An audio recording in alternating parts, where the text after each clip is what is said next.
biaton di dalamnya.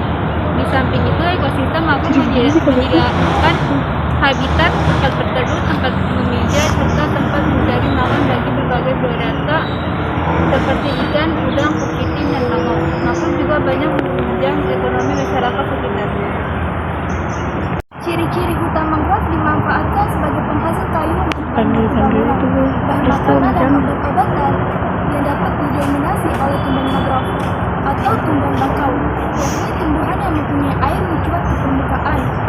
Tumbuh di perairan kawasan Payau, yakni perairan yang terdiri atas campuran air tawar dan air pasir. Sangat dipengaruhi oleh pasang surut air laut. Fungsi mangrove: 1. Habitat hewan kecil, 2. sebagai rantai makanan, 3. pelindung kawasan pesisir, 4. sebagai kayu bakar.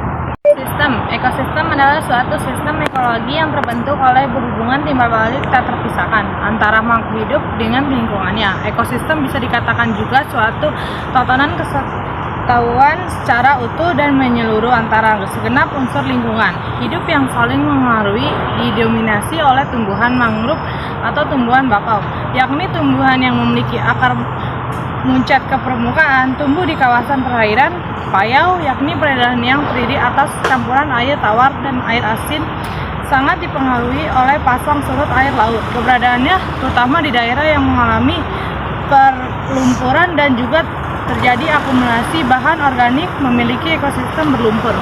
Komponen biotik terdiri dari vegetasi mangrove yang meliputi pepohonan, semak, dan fauna. Sedangkan komponen abiotik yang mempengaruhi pertumbuhan dan perkembangan hutan mangrove adalah pasang surut air laut, lumpur berpasir, ombak laut, pantai yang landai, salinitas laut, dan lain sebagainya.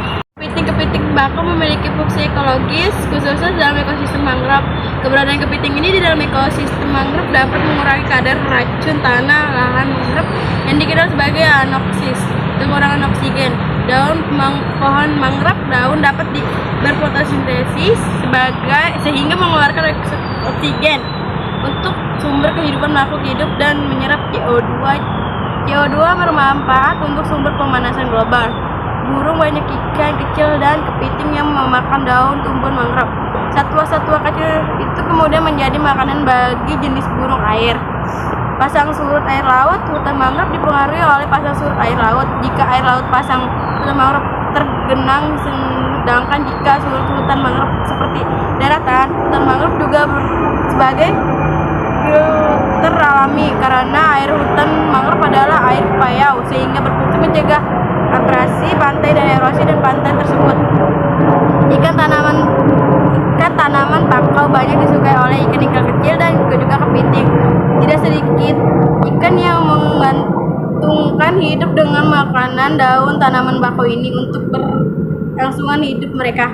Api-api adalah nama sekelompok tumbuhan dari genus Avicennia. Api-api biasa tumbuh di tepi atau dekat laut sehingga bagian dari komunitas hutan berbakau. Komponen biotik dan abiotik memiliki hubungan yang erat satu sama lain. Dapat dikatakan bahwa terjadi hubungan saling ketergantungan antara komponen biotik dan abiotik. Komponen abiotik dan biotik bisa kita temui di mana saja, bukan hanya di hutan mangrove. Misalnya di lingkungan sekitar kita yang tanpa kita sadari amat banyak. Sekian dari kelompok